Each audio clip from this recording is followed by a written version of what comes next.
Excelentísimas e ilustrísimas autoridades, señoras y señores, como presidente de Nueva Economía Forum tengo el placer de darles de nuevo la bienvenida al Fórum Europa, la tribuna que organizamos con la colaboración de Asisa, BT y Red Eléctrica de España. Hoy tenemos la satisfacción de recibir a un antiguo amigo de esta casa, de este foro, don José Antoni Durán i Lleida, y también tenemos la satisfacción de que haya aceptado presentarle don Miquel Roca, que fuera secretario general de CIU. La tribuna es suya.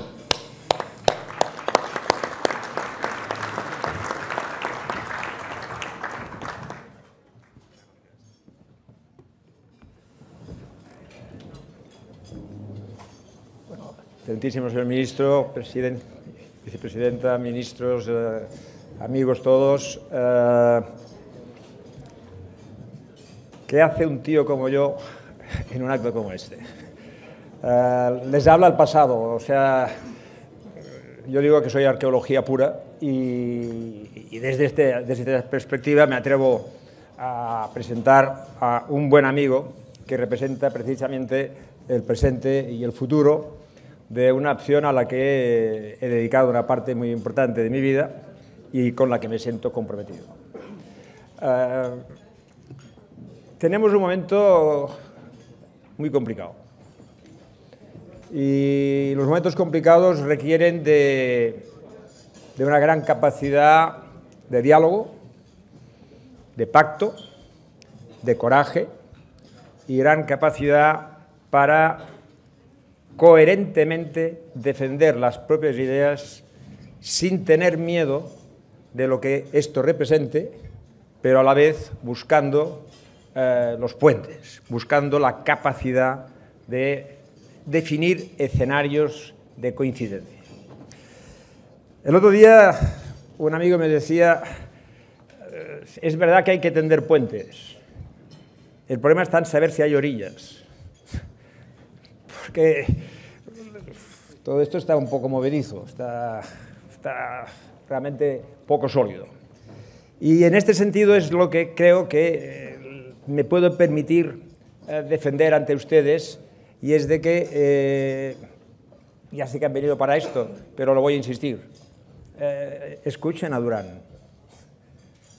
Yo creo que es necesario que aprendamos a una cosa en este momento, que la practicamos en otros momentos de nuestra historia y lo hicimos bien en aquel momento, que fue escuchar sin quizá aceptar, pero de entrada escuchar. Porque es que lo que no es posible es llegar a entender nada, si no se escucha. Y ahora tenemos realmente unos vientos y unos aires tan fuertes y tan desarbolados que la voz no llega a alcanzar al otro lado. Tendremos necesidad de escucharnos. Yo sé que estamos en este momento, yo mismo estoy dando más o menos vueltas para no entrar en un tema. Es decir, oiga, además de la crisis económica, además de la crisis institucional, que existe, además de 26.000 cosas que nos duelen y que se complican, hay también un problema político entre lo que diríamos el conflicto Cataluña-España. Este existe. Y lo único que podemos hacer sobre un conflicto que yo creo que hace bastantes años que dura, es decir que existe. Si hay un problema que hace bastante tiempo que está planteado en la historia de España, lo que debe aceptarse es de que el problema existe. Y cuando hay un problema, hay que hablar sobre el problema. Y hay que hablar sobre el problema con sinceridad,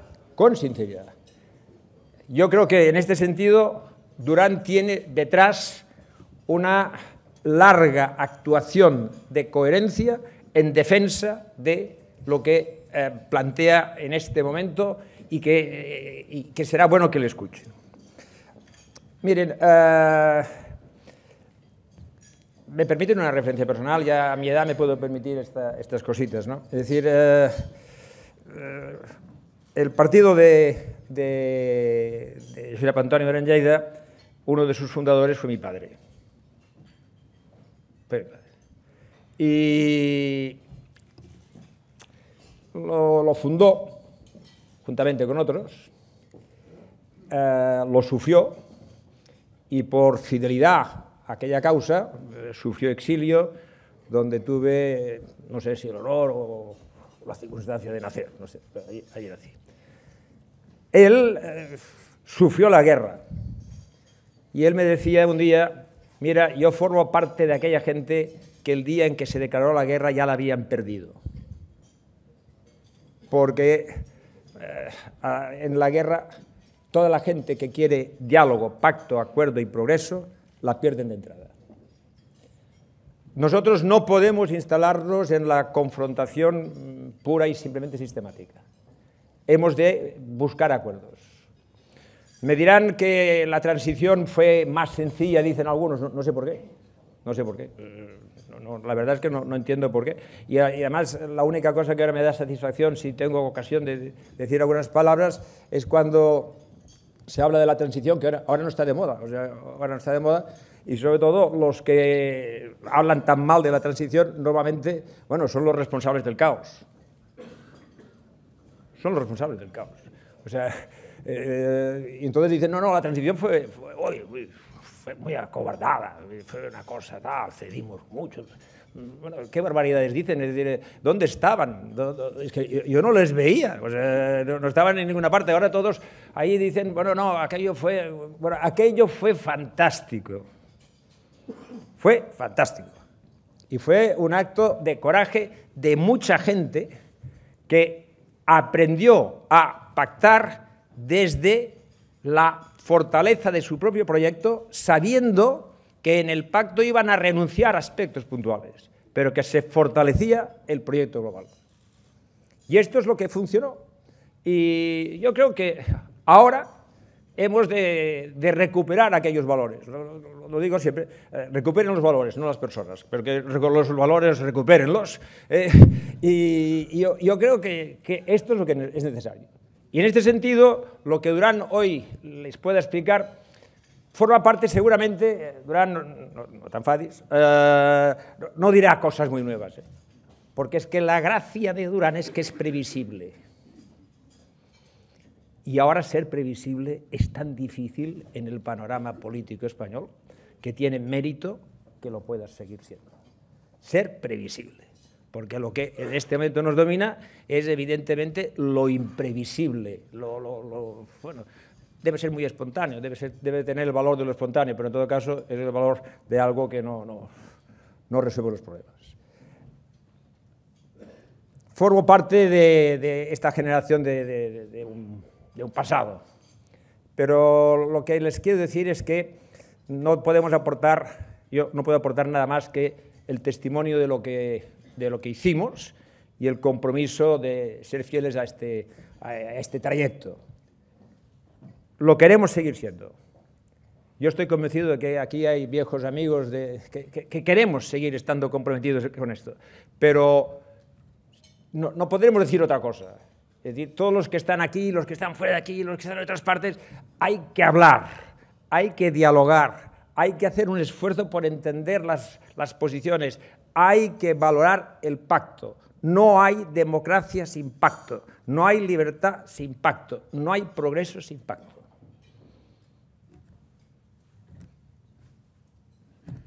Ya está. Duran se lo explicará mucho mejor que yo. Gracias.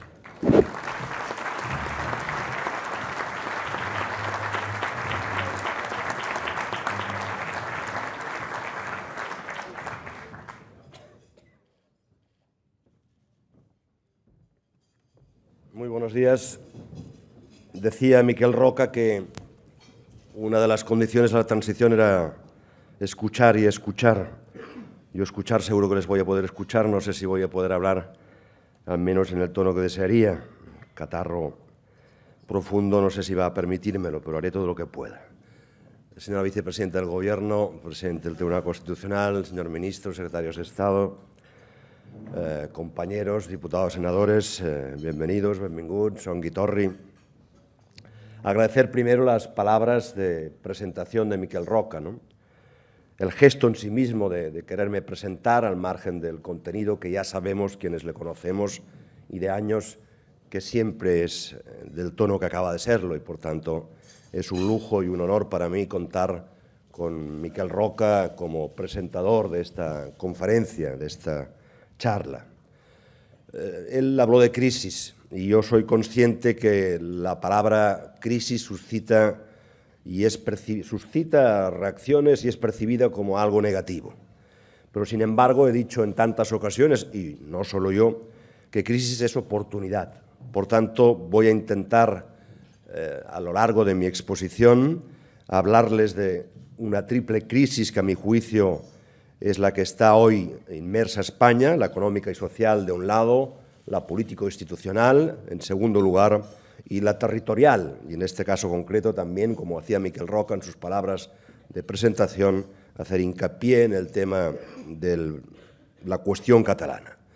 Y hacerlo sobre las tres crisis no recreándome en sus aspectos negativos, sino intentando abrir puertas a la esperanza, procurando reconducir la expresión crisis hacia el término que antes ya sugerí, que es el de oportunidad. Permítame que al hablar de la crisis económico-social la introduzca reproduciendo unas palabras de mi amigo, hasta hace bien poco, presidente del Eurogrupo, Jean-Claude Juncker. Dijo: me preocupa mucho lo que pueda pasar, no excluiría que corramos el riesgo de una revolución social. Standard & Poor's recientemente también lanzó un mensaje equivalente. Y a estas palabras le sumo una referencia de un artículo publicado por el economista jefe del Fondo Monetario Internacional, donde se reconoce que se han infravalorado los efectos recesivos de la reducción del déficit. Con ello quiero, una vez más, mostrarme enormemente crítico con la política de austeridad de la Unión Europea. No me refiero en particular a la política que España pueda defender ante la Unión Europea, porque no es precisamente esta, sino la que la Unión Europea en su conjunto, y evidentemente todo el mundo sabe que especialmente a raíz del peso político y económico de un determinado país y de un determinado dirigente, me refiero a esa. Para mí la austeridad ciertamente es una virtud, por otra parte necesaria después de la gran bacanal, y me gustaría que retuviesen ese concepto después de la gran bacanal, que algunos países vivimos, entre ellos, por supuesto, en primera línea España. Pero la austeridad como único objetivo es y está siendo nociva. No permite el crecimiento por un lado, y por otro provoca políticas sociales claramente regresivas. Paul Krugman decía que la austeridad es como un zombi, está muerta pero sigue presente, a pesar de saber que no funciona. No hay que hacer, no obstante, a partir de estas apreciaciones, marcha atrás, porque el diagnóstico inicial, insisto, era correcto. Vivimos en el pasado más reciente en una bacanal del gasto, en una bacanal del despropósito, y hay que rectificar, consecuentemente, las políticas que coexistían con esa bacanal del gasto y del despropósito. Hay que redefinirlas en el conjunto de las administraciones españolas, pero hay que continuar defendiendo a la vez ante la Unión Europea que rectifique también su política dogmática, remarco, sobre la austeridad. Soy consciente, y me gustaría que de eso todos interiorizáramos lo que significa que es imprescindible transitar de lo que se ha conocido hasta la fecha como estado del bienestar hacia la sociedad del bienestar. Cuando remarco ese tránsito, me estoy refiriendo a que es imprescindible un mayor protagonismo de la sociedad civil, que los poderes públicos deben estimular, de ahí aquella reivindicada ley que ya Miquel Roca en su día reivindicó y que algo avanzó, la ley de mecenazgo, que nuestro grupo parlamentario también ha insistido y que el Gobierno, me consta, está preparando. Hay que pensar en que la sociedad civil deberá asumir responsabilidades, hay que equilibrar el juego de derechos y deberes. Estamos demasiado acostumbrados a hablar simplemente de derechos y obligarnos a deberes.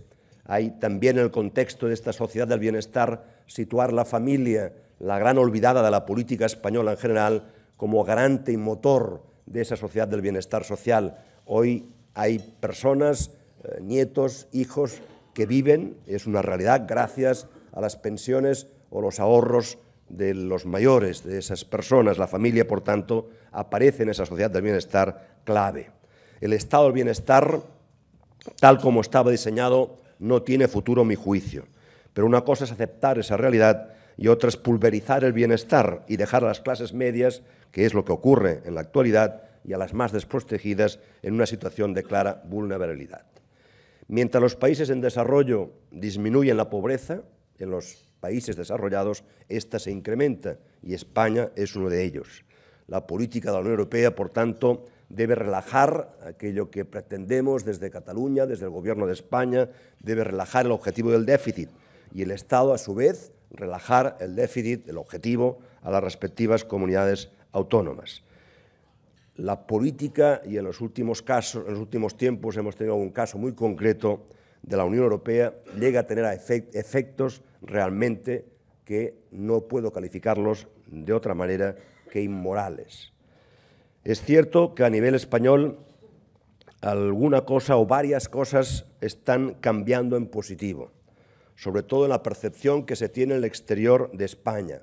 Abro un paréntesis también para, a nadie se le oculta, decir que lo que ha sucedido en Chipre ha trasladado una vez más inestabilidad a aquellos países que están más cercanos, alejados por supuesto de Chipre, pero más cercanos a situaciones económicas deterioradas. Pero hay 4 indicadores claros que permiten avalar esa percepción a la que hacía yo referencia. La mejora de la productividad.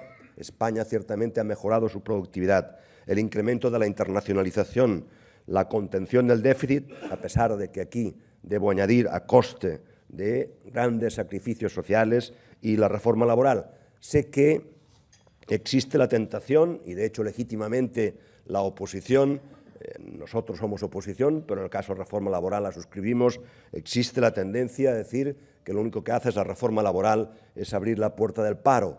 Evidentemente tenemos una cifra de parados insostenible, pero yo lo que afirmo es que esa reforma laboral es sin duda algo que ha evitado el que empresas enteras tuvieran que cerrar sus puertas en lugar de despedir a 100 o 200. Y esa reforma laboral lo que transmite también hacia el exterior es una credibilidad del propio sistema. Lo que le faltó, y siempre se reivindicó desde nuestro grupo parlamentario, a esa reforma laboral, un plan de choque, sabiendo que no tendría efectos positivos, ni mucho menos a corto plazo. Pero también es cierto que sí existen esos indicadores positivos a los que acabo de dar referencia. Todavía queda muchísimo tiempo para que llegue la mejoría a la sociedad. Todavía queda mucho tiempo para que el ciudadano de la calle realmente pueda suscribir las cosas han cambiado. Yo deseo lo mejor en este sentido, pero creo que hay que estar prevenido también para lo peor. Y España debe continuar haciendo reformas estructurales. Se han hecho todavía pocas. Hay que hacer profundamente la del sector público, en todas las administraciones, también en la central, la de la administración en sí misma, la energética, la racionalización de horarios. Seguimos siendo la manzana podrida de Europa en lo que a horario se refiere, con las consecuencias que eso tiene en la calidad tanto del trabajo como en la calidad de vida. Debe apostar por la reindustrialización. Sin industria no hay servicios. Es cierto que Alemania hace 10 años hizo las reformas, y es cierto que en buena medida el potencial viene de esas reformas, pero no nos engañemos, el gran potencial de Alemania no viene única y exclusivamente por las reformas, a las que después haré nuevamente referencia, sino por su capacidad industrial. Hay que apostar por la exportación, pero exportar por calidad, no por precio, y ahí el I+D+I siempre ha sido, por parte de nuestra opción política, la que tengo el honor de representar, una reivindicación, porque significa que es una inversión en gasto productivo. Hay que acostumbrarse a gastar en aquello que sea productivo, y el I+D+I es un gasto imprescindible que se engloba en lo denominado gasto productivo. Aquella ley de mecenazgo a la que antes hacía referencia sería sin duda muy grata para lo que son inversiones en I+D+I, como lo sería también para el tercer sector social, que se encuentra en una situación de extenuación ante las necesidades que tiene de cubrir los propios riesgos y las consecuencias de las políticas de ajuste del déficit y que están sin posibilidades reales de hacerlo. Por tanto, políticas también orientadas al propiciar el crédito. Creo que entre todos, no sé quién, pero finalmente entre todos nos hemos cargado, hemos desprestigiado a la entidad reguladora, al Banco de España.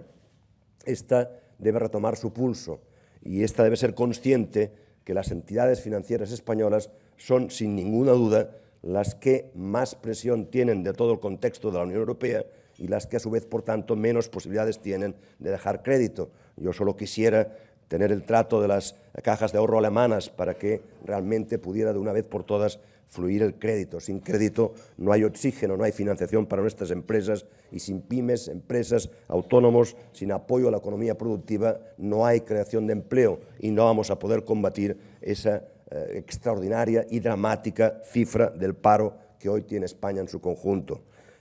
Si no hay financiación, medidas que el Gobierno finalmente se muestra dispuesto a corregir, como la financiación que hacen pequeños y medianos empresarios a través de la factura del IVA no cobrada, simplemente devengada, o la que ha supuesto la reciente reforma del impuesto de sociedades, reteniendo, incrementando muchísimo la retención del impuesto de sociedades, no hacen más que retraer todavía capacidad de financiación de las empresas y financiar, al fin y al cabo, al propio Estado. Todo esto, por supuesto, desde el diálogo y desde el acuerdo. Antes hablé de Alemania, antes recordé que Alemania hace ya 10 años hizo las reformas estructurales. Acuérdense que el canciller alemán era Schröder, que era miembro del SPD, del Partido Socialista. Pero acuérdense también que aquellas reformas estructurales se hicieron con el apoyo de la CDU, que después gobernó y que Angela Merkel conservó. En España eso parece imposible. Cuando se estaba en la oposición, quien hoy gobierna, pues criticó profundamente la reforma de pensiones. Hoy quien la critica es el Partido Socialista. No hay capacidad, nos falta capacidad de entendimiento en los grandes temas de Estado. Este es un portavoz que de manera reiterada ha solicitado un pacto de Estado, no simplemente como una posición política literaria, por decir algo, sino por creer profundamente que hay muchos temas que este país tiene pendientes que no se abordarán con éxito si no es a partir del diálogo, del acuerdo y del pacto. Me voy a referir, en segundo lugar, a la crisis político-institucional, a la ineficacia de la política ante la crisis. Se suma en los últimos tiempos una crisis político-institucional. Las instituciones están todas tocadas, todas. Y los partidos, a mi juicio, es una reflexión que quiero compartir con ustedes, nos estamos equivocando al orientar la respuesta política que estamos dando a esta crisis político-institucional. La respuesta a la corrupción no es tú más que yo. Hoy en la política hay un caínismo dominante. Destrozar al adversario parece ser la actitud, al menos, de casi todos. Nos estamos destrozando entre sí sin piedad. No se trata, por supuesto, de tapar nada. No se trata de cerrar los ojos ante determinados supuestos de quebranto de la ley, pero sí se trata de dejar para los jueces la función de juzgar y ser capaz de distinguir la verdad de la falsedad. Eso sí, con una reforma profunda de la justicia, de los órganos constitucionales. Yo le agradezco muchísimo aquí la presencia del presidente del Tribunal Constitucional, con el que he tenido la oportunidad en algún momento, en alguna recepción, de hablar de algo de ello. Estamos, por otra parte, y retomo la actitud de los partidos políticos, despreciando y vilipendiando la aportación que muchos partidos han hecho a la libertad, a la democracia y al progreso social. Sé que la ciudadanía, y en buena medida por responsabilidad de nuestra parte, tienen una posición crítica, la peor de las posiciones respecto a los partidos políticos. Pero entre nosotros deberíamos ser conscientes que se está, insisto, llevando a la deriva la aportación que muchos hicieron en pro de esa libertad, de esa democracia y de ese progreso social. Estamos lanzando por la borda ese patrimonio que no lo es de los partidos, que lo es de la sociedad, aunque hoy la sociedad lo critique. Provocamos, a su vez, con nuestra actitud, un deterioro cada vez mayor en términos cualitativos de la política. Hace un siglo, ustedes recordarán, solo podían hacer política aquellos que tenían dinero. Hoy, un siglo después, parece que exista una carrera para que quienes tienen menos y cuanto menos puedan ganar sean los que puedan hacer política.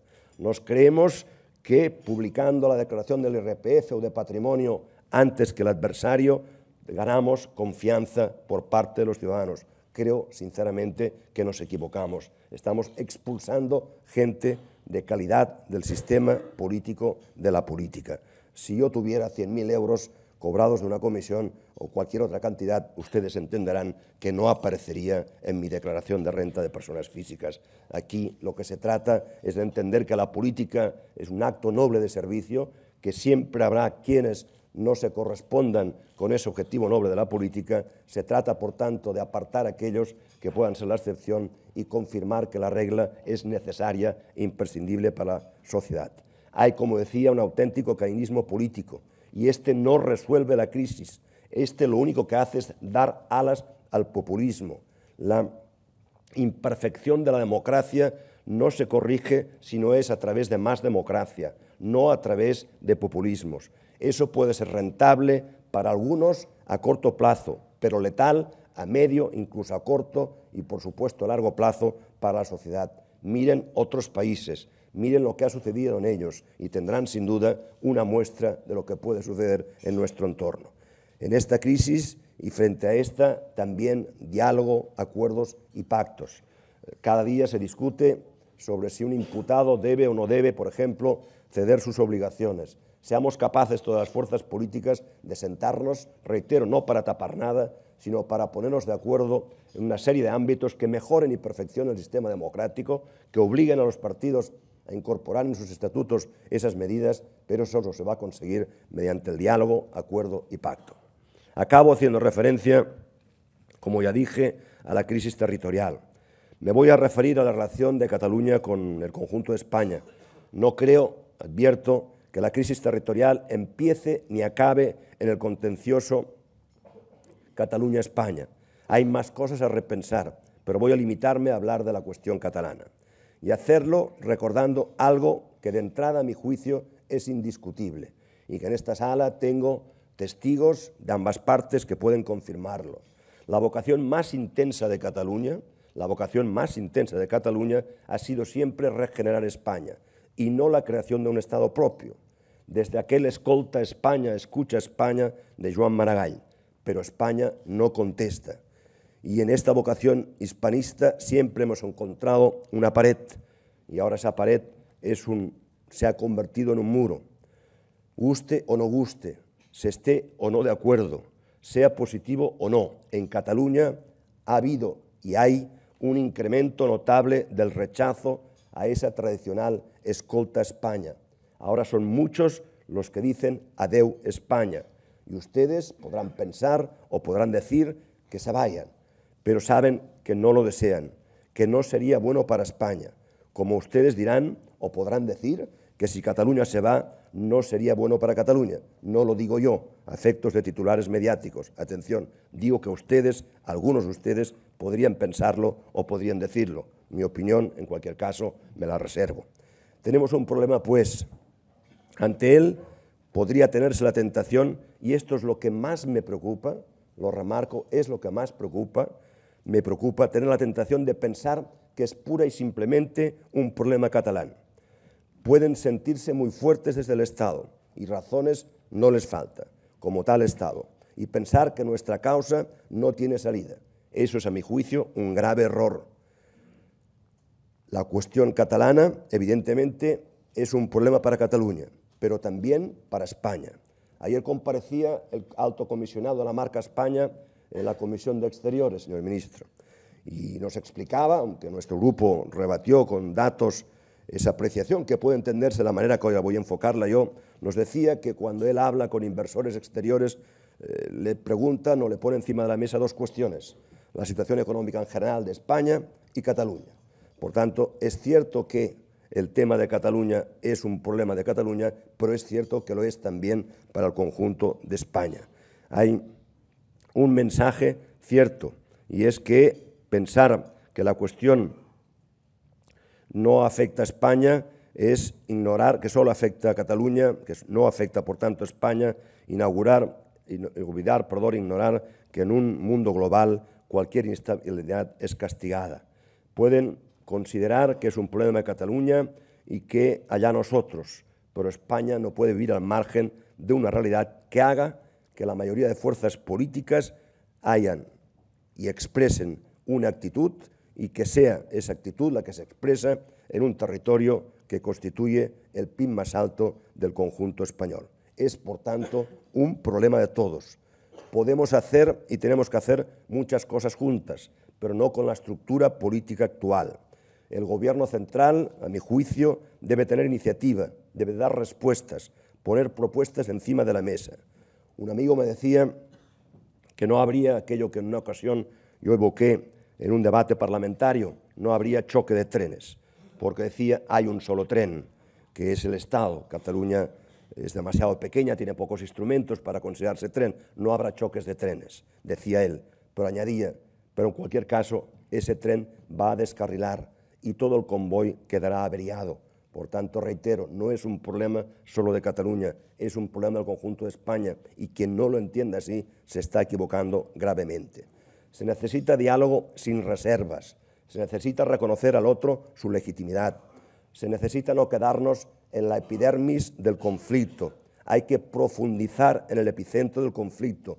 ¿Por qué pasa lo que está pasando? Hay que ser conscientes que falta seducción, quizás por ambos lados, quizás sí, pero el resultado es que hay lo que hay. No se puede dejar la carpeta de Cataluña encima de la mesa e ir acumulando carpetas. El tiempo no resolverá el problema, no resolverá la cuestión de Cataluña. Por tanto, diálogo, acuerdos y pacto en los tres frentes, en las tres crisis. Ante las tres crisis, política es diálogo. No entiendo la política sin el diálogo. Entiendo que es básicamente diálogo la función del político. Hay quien dice, antes se refirió Miquel Roca en su presentación, que todo lo que nos sucede en la actualidad es fruto y culpa del modelo de transición. Discrepo. Es fácil decirlo 33 años después, pero si el 21 de noviembre, al día siguiente de la muerte de Franco del 75, nos hubiesen dicho que 30 años después tendríamos en todos los sentidos una democracia consolidada, con todas sus imperfecciones, nos hubiésemos dado un canto en los dientes.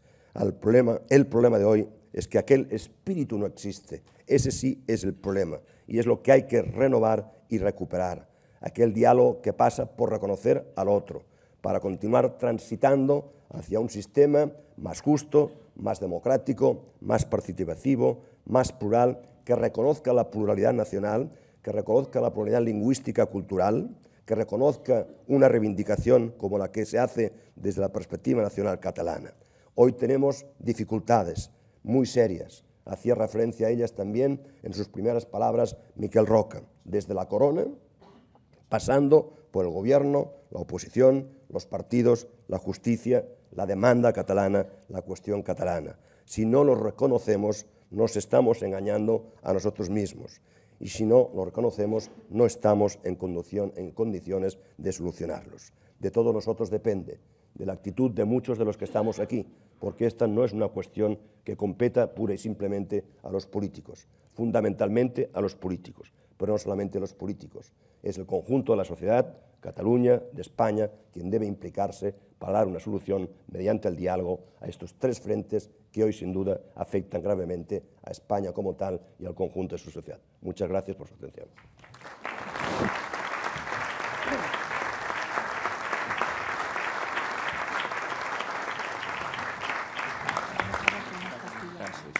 Muchas gracias. El coloquio de hoy va a moderarlo don Enrique Juliana, director adjunto y delegado de La Vanguardia de Madrid y escritor. Muy buenos días.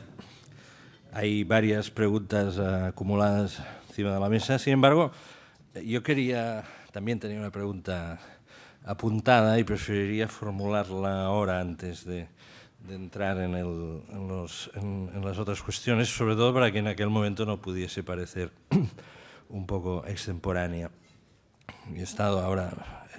Llegué anoche de Roma, he estado siguiendo estos últimos 10 días todos los acontecimientos en Roma, tanto políticos como eclesiales, Y he venido pensando en una pregunta que quería formularle, porque claro, usted en estos momentos representa en España a uno de los dos partidos, de los dos únicos partidos democristianos, digamos, de primera generación, que son Unión Democrática y el Partido Nacionalista Vasco, presente aquí en la sala, fruto de una larga historia, en un momento en que en su momento la Iglesia Católica decidió que debía tener también instrumentos políticos en el campo, digamos, de las democracias liberales.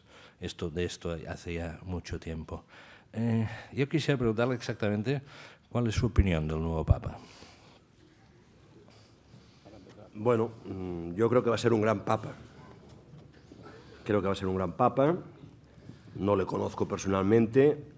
Sé de él lo que ustedes, y particularmente, incluso si me permite, lo que usted ha escrito, porque yo tengo respeto por todos los periodistas, pero sé que usted es un buen conocedor de la política italiana y de la política vaticanista, y por tanto yo hablo por referencias, ¿no?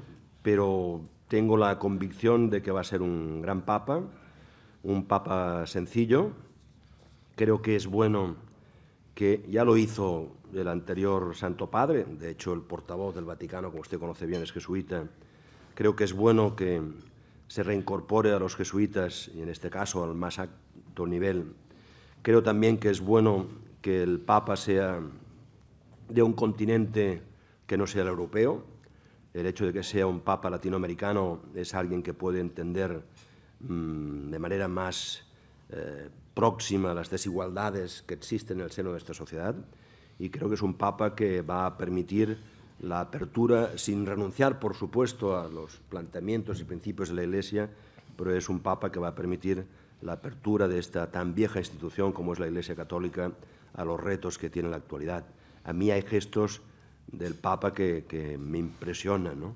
El otro día el Corriere della Sera publicaba, creo que por cierto ese mismo día había un artículo suyo, hablando del bombardeo de la aviación italiana a la ciudad de Barcelona, publicaba en cadena una serie de fotografías, y una de ellas era de los zapatos del Santo Padre. Me dirá que es ridículo citar esta anécdota, pero no tengo nada contra Benedicto XVI, pero sin duda cambia un estilo y cambia un estigma de lo que han sido papados anteriores con lo que es este Papa. Creo que está más cerca del Papa bueno, que en su día dio un gran prestigio a la Iglesia, que de otros papas. Por tanto, yo, como católico, tengo una gran esperanza en este Papa. Bien, he oído unas sonrisas al principio y he dicho que podía parecer extemporánea. Ahora vamos a entrar en materia, en la materia que creo que probablemente interesa más a todos, la coyuntura política. La coyuntura. Hay una pregunta que inicia con un pequeño preámbulo, en el que afirma de que probablemente el pasado sábado en esta reunión, tengo entendida que no dada a conocer públicamente el pasado sábado del Consell Executiu de la Generalitat de Catalunya en Barcelona, en el Palacete de Pedralbes, creo. Quien formuló la pregunta afirma que en esta reunión probablemente se inició un cambio de ciclo, de coyuntura en cuanto a la actitud política del Gobierno de Cataluña respecto al Gobierno de España. La pregunta es si ese cambio realmente puede decirse que afirma con esta reunión, de la que ha trascendido pues una voluntad de diálogo y de negociación y de llegar a acuerdos con el Gobierno español. Y la pregunta añade una segunda pregunta derivada de la primera, que es saber si esta modulación de la política de Convergencia y Unión pasa también por un alejamiento de Esquerra Republicana, que es el partido con el que en estos momentos hay un pacto de estabilidad parlamentaria en Cataluña. Vamos a ver, yo no estaba en esa reunión secreta, y ni fui el que hizo la fotografía de esa reunión secreta, porque podía parecer que no estaba, pero que fuese el fotógrafo. Evidentemente sé lo que sucedió en esa sesión del Gobierno por la presencia de estrechos colaboradores que forman parte del mismo. Mantendré esta semana una conversación larga y profunda con el presidente de la Generalitat y tendré, por tanto, mayor conocimiento de causa de lo que significa. No obstante, me permitirá que, como respuesta de mi interpretación de lo que decidió el Gobierno de la Generalitat este sábado, es evidente que el lunes, en una conferencia en La Vanguardia, Tribuna, el consejero de Economía y Finanzas habló de la asfixia financiera de la Generalitat, habló de la imposibilidad de buscar salida financiera en los mercados exteriores y constató también que la única posibilidad que tenía para poder financiarse Cataluña era el Tesoro. El Tesoro, lógicamente, el del Estado español.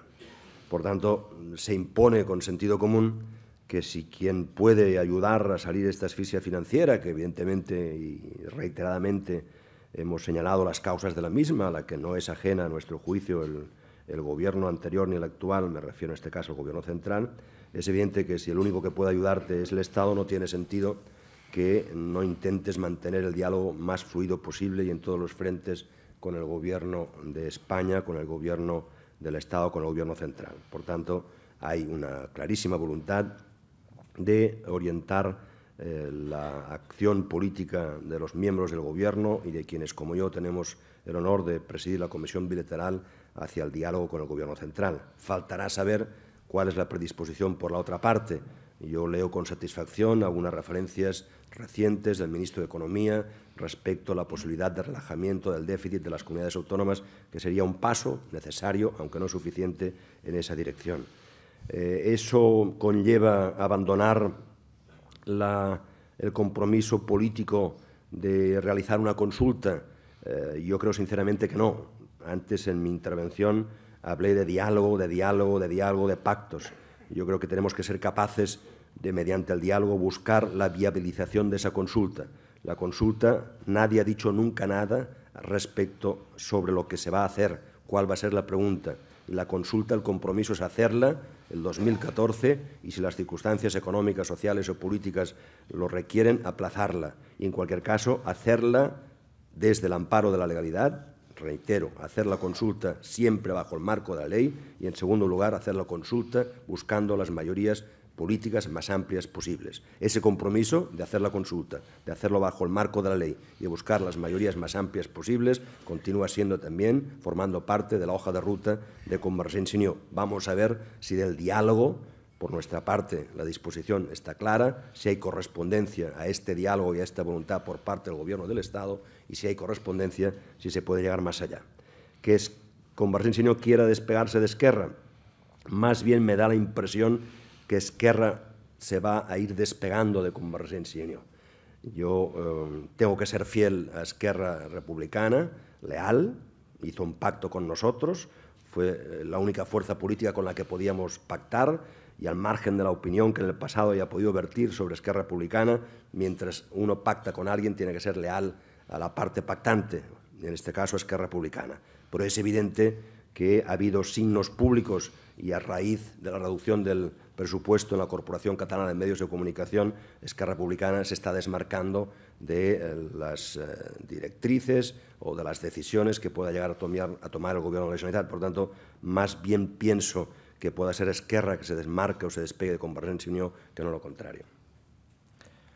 Joan Faus, del diari Ara, le plantea una pregunta que en parte creo que usted acaba de responder. Dice, ¿cree que la Generalitat debería primar la salida de la crisis y la protección del estado del bienestar por delante del proceso soberanista y la celebración de una consulta? Usted acaba de hablar, acaba de expresar lo que piensa respecto a la consulta. Sin embargo, creo que la pregunta es pertinente en el sentido siguiente, es decir, en su posición, en la posición de Unió, en estos momentos, ¿cuál debería ser la intensidad de la reclamación soberanista, de la impregnación soberanista de la política en Cataluña, en estableciendo esta ecuación con la política económica, con la política respecto a la crisis y la protección del Estado social? Vamos a ver, si digo yo que lo prioritario es salir de la crisis, puede ser que algún medio a continuación diga que a Durán le importa poco el resto. Debo decir que mi afirmación se corresponde exactamente con lo que ha dicho siempre Convergència i Unió el presidente Mas. Para nosotros la prioridad es la salida de la crisis, entendiendo que algunos de los instrumentos del otro objetivo puede ayudarnos a salir de la crisis, pero la prioridad es la salida de la crisis. La prioridad es intentar hacer sufrir lo menos posible a la ciudadanía de Cataluña que, afectada por la crisis, recibe sus consecuencias económicas y sociales. Esa es nuestra prioridad. Ya dije que esa prioridad no tiene por qué dejar de lado la referencia al tema de la consulta. ¿En qué grado la consulta? ¿En qué grado la soberanía? Mire, no hay una especificidad de unión, por mucho que se quieran buscar diferencias. Ahí vamos a tener que avanzar juntos, dialogando, Convergencia y Unió, el presidente Mas y yo, y por tanto espero y deseo que los pasos que se den en buena dirección y se den concertadamente entre el presidente Mas y servidor y entre Convergencia y Unió.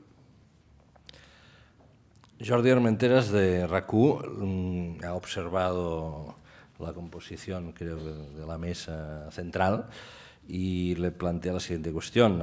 Subraya la representación del Gobierno en este acto, cualificada representación del Gobierno en este acto. Señala de que en la última comparecencia del presidente Artur Mas, precisamente en esta misma sala, esta cualificada representación no se produjo, y le pregunta si se han recuperado ya los canales de interlocución entre el Partido Popular y Convergencia y Unió. Vamos a ver, al margen de la composición de la mesa, y no recuerdo cuál fue la anterior, dos observaciones. Primera, yo nunca he dejado de hablar ni con el secretario de Estado de la Unión Europea, que se ausentó y ya me advirtió, ni con la vicepresidenta, ni mucho menos con el ministro de Exteriores, a quien hace tantos años que no quiero recordar que le conozco, porque nos daría fe de la edad de uno y de otro, y al secretario de Estado de Relaciones con las Cortes. Hablamos y dialogamos prácticamente cada semana. Por otra parte, el roce hace cariño. Nosotros estamos aquí en una cámara de 350 personas y a veces, al margen de cuál sea la situación política o la relación política entre fuerzas, pues estamos aquí. También está Manolo Chávez, hay otros diputados del PP, hay otra gente del Partido Socialista.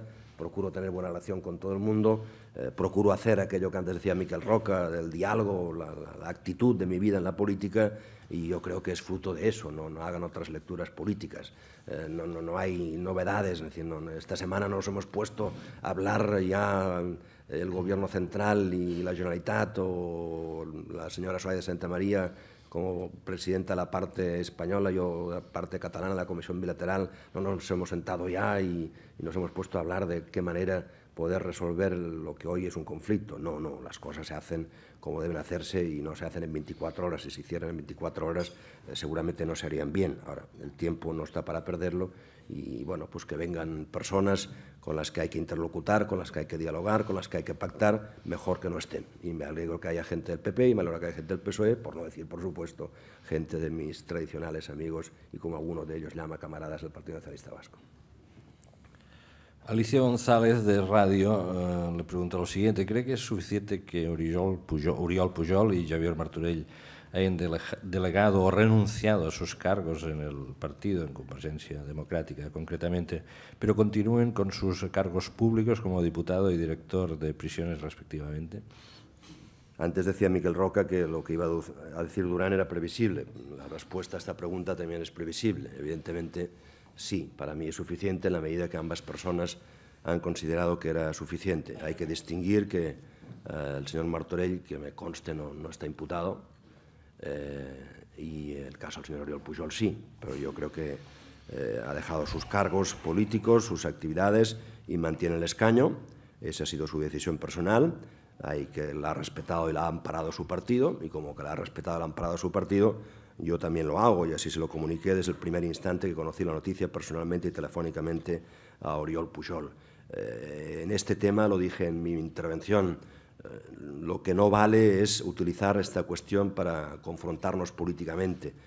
Si hay que llegar a la conclusión de que un imputado tiene que dejar el escaño, pues lleguemos entre todos y apliquémoslo también todos.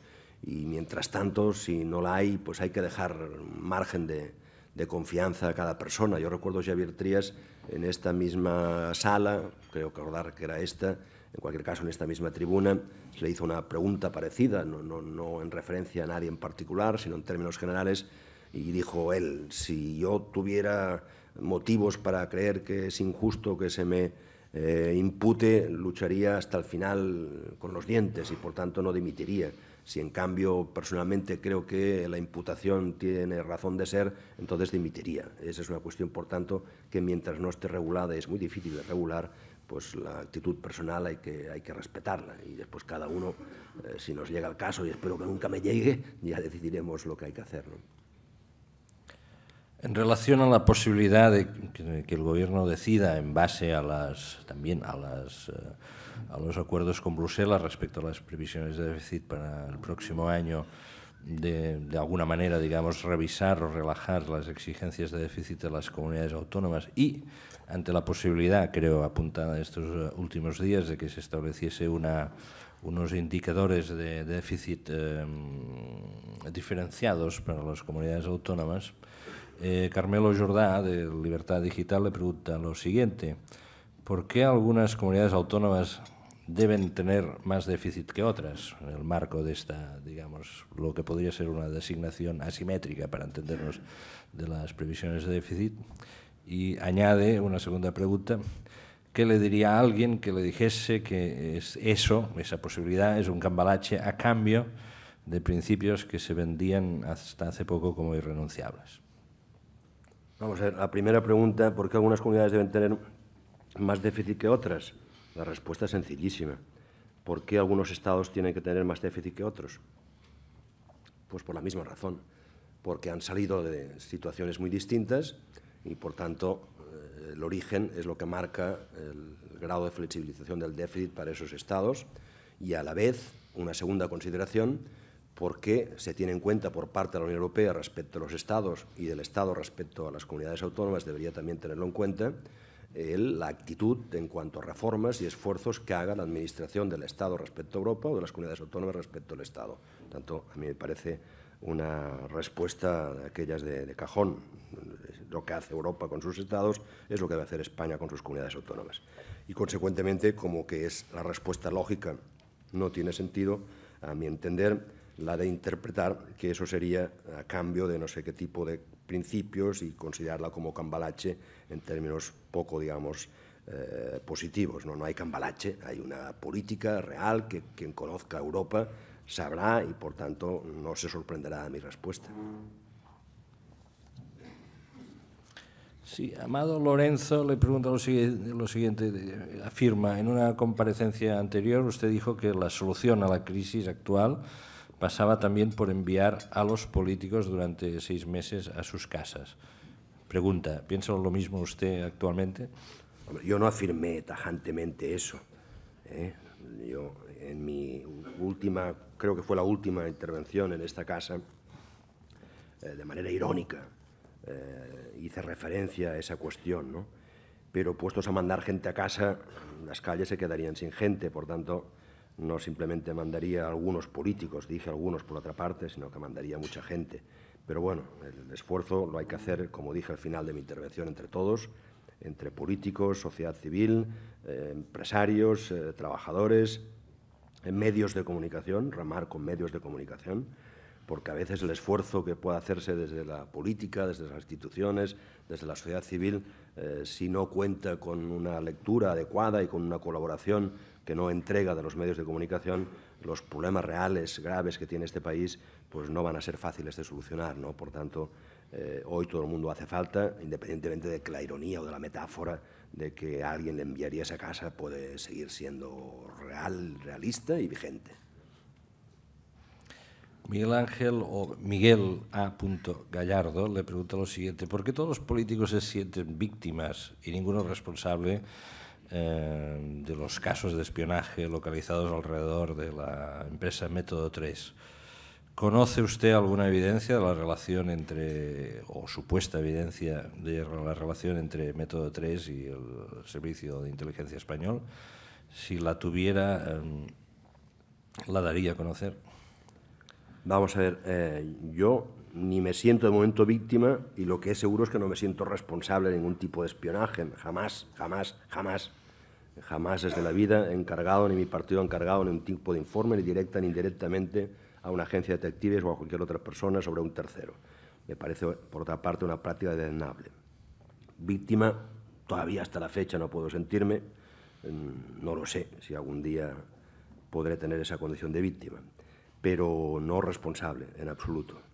Y si conozco alguna vinculación, yo estuve el martes en la sesión de gastos reservados, que es secreta y que además es delito revelar sus contenidos, pero he leído por la prensa que el director del CNI dijo que no tenía ninguna relación ni vinculación el CNI con Método 3 y que jamás había encargado ningún tipo de informe a esa agencia. Es lo que he leído en la prensa.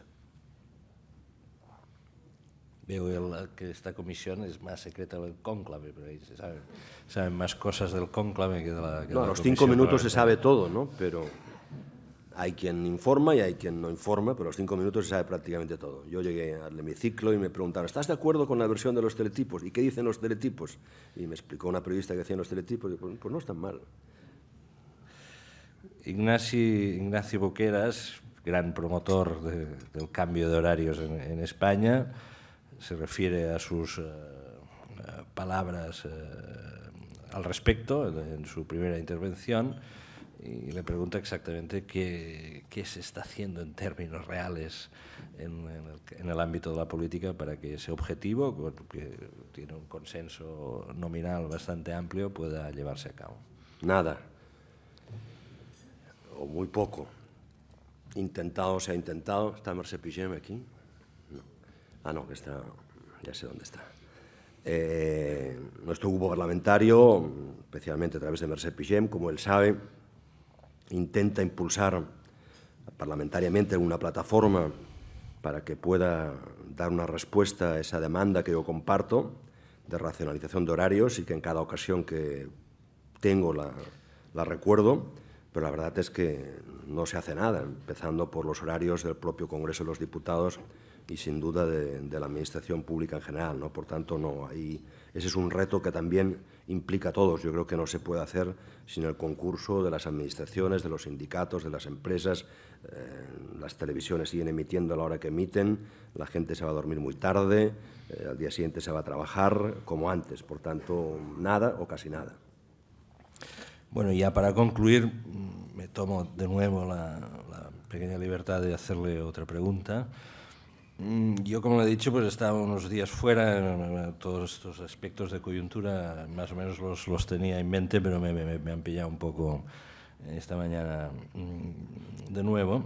Vengo de Italia, que es un país un poco más complejo en muchos aspectos que el nuestro. Está aquí presente en la sala el señor embajador de Italia.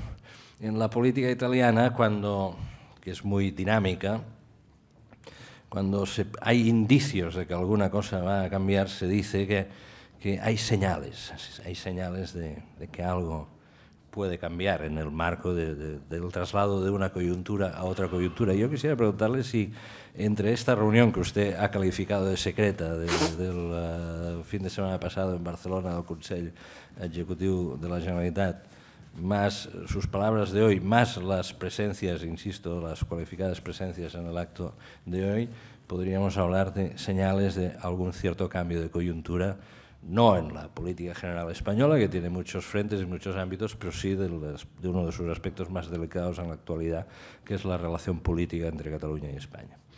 No, yo creo que es precipitado hablar de que exista cambio de coyuntura. Otra cosa distinta es desear que exista un cambio de coyuntura. Hace tiempo que deseamos tener una interlocución positiva con el Gobierno y que esa interlocución permita resolver algunos problemas que afectan gravemente a Cataluña, especialmente en el ámbito financiero, en el ámbito económico, hace mucho tiempo. Pero no puede hablarse de un cambio de coyuntura. Ahora, creo que existe, evidentemente esto no lo ampararían los sectores más independentistas, existe una impresión creciente, gustará a unos menos que a otros, de que difícilmente podrá hacerse, por ejemplo, una consulta bajo un marco legal si no es hablando con el Gobierno central y buscando la viabilización de esa consulta, difícilmente, ¿no? Por tanto, la coyuntura no es que esté cambiando, es que debería cambiar y le conviene que cambie, como dije antes, tanto a Cataluña, a su sociedad, a su gobierno, como al gobierno de España, al conjunto de la sociedad española. Le conviene a ambos que cambie la coyuntura.